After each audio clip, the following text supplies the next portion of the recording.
Hi, Monalisa Johnson. Thank you so much for joining us today. Thank you for sharing your personal, story about incarceration with your daughter, and also the challenges with mass incarceration in this country, that the country is facing today. I just have a few questions. The first question is that you asked the audience, about you were selected to go on the show 60 days in, to be inside the prison, and to sort of blend in as a prisoner. You asked the audience if anyone wanted to participate in the show, and nobody raised their hand. Nobody. Yeah. I was wondering what made you, decide that you needed to sort of be in the show and be ready, to spend 3 months in prison. Yeah. Just hearing it come out of your mouth kind of makes me wonder what was wrong with me. I still live that day in and day out. Why did I want to do that? But the reality is when your child is incarcerated and they start to tell you stories that just seem unfathomable, like unreal, almost to the point of a possible lie, Right. you get to the point where you're saying, okay, I know my child's not going to lie to me. I know my child's not a liar. But these stories are way beyond me. I've got to find out for myself. And so when the opportunity presented itself from A&E that they wanted me to go in, they actually started at about 6 months. That was the first story.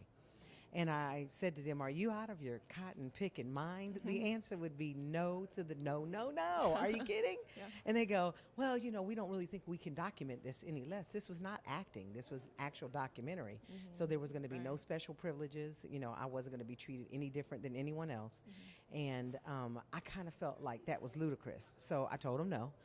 Then they came down to 4 months. I told them no. They came down to 3 months. I told them no. Then they came down to 60 days. And I said, okay, 60 days might be a little more doable, only because I was terrified. I was terrified that what if these stories are real?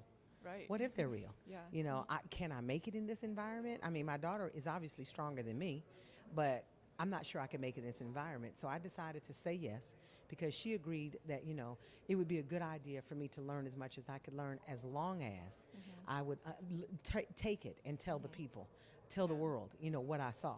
She told me, don't just do it for her. Don't just do it to learn about her, but help the people, help those who don't have a voice. Right, that's real commitment. Yeah. And then you founded your organization, Parents with Incarcerated Children. My next question is just wanted to dig a little deeper into the activities that are going on in your organization right now. Sure. So Parents with Incarcerated Children, I created totally out of my pain. When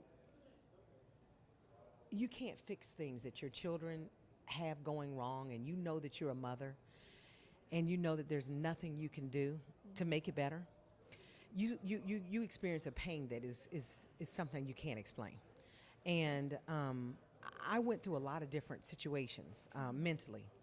And I found myself in some of the lowest places I'd ever been emotionally.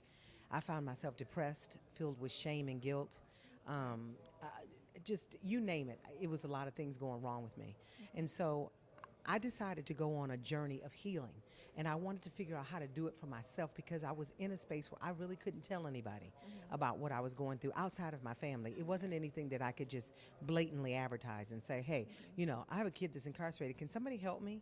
With the society stigma, it really kind of closed off the opportunity and doors that I could walk through to help me. Right. So I decided I'm going to create those own doors, create the doors myself, and that's why I created the organization to cognitively restructure and help people to begin to heal emotionally, mentally, and physically, from this pain because it's a pain that you cannot fix on your own. You need help.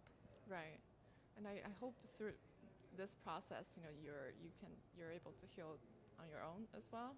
Yeah. I wrote a book called My Tips for the Journey. It's a free ebook and it can be downloaded online at mytipsforthejourney.com. And in that book, I dealt with the first and foremost thing that almost every parent and every family member has with a loved one who's incarcerated, and that's getting over the guilt and shame. Right. There is a therapeutic way to do it. A lot of the family members cannot afford counseling and therapy of any sort. So I decided to write this free book that I put myself through therapy.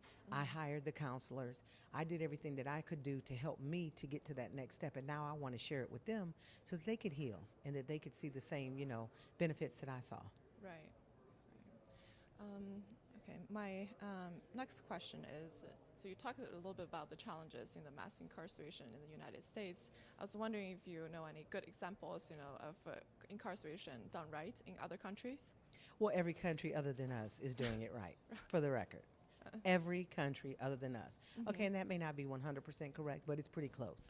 Let's take Australia, for instance. Let's take Europe, for instance. They're doing much better jobs at incarceration. As a matter of fact, the recidivism rate or the returning rate of a felon or a returning citizen that would go back to prison or jail, they're having like 1 out of 5 or 600 returning versus ours is 1 out of 2 returning. Wow. And we are putting people out worse off than when they came in.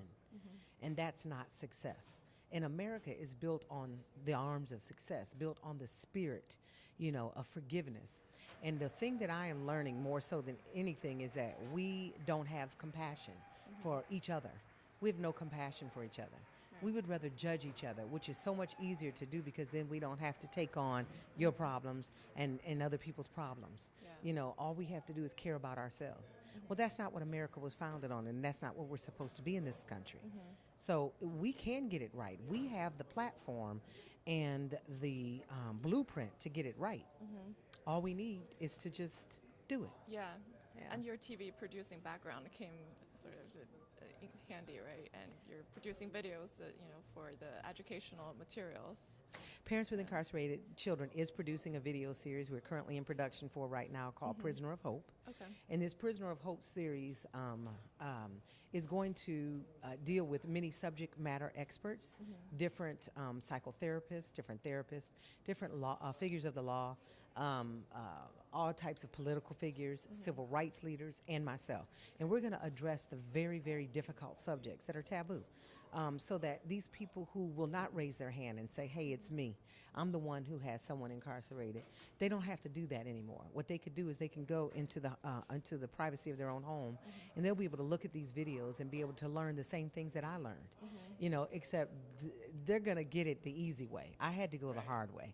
But I'm willing to share whatever I have to help people heal and so that societies, families could grow stronger and we could come together and, stop people from going back into prison. Because once the family becomes strong, then that's a barrier that can't be broken. That's something that will guarantee to, stop people from going back. Yeah. It's the family.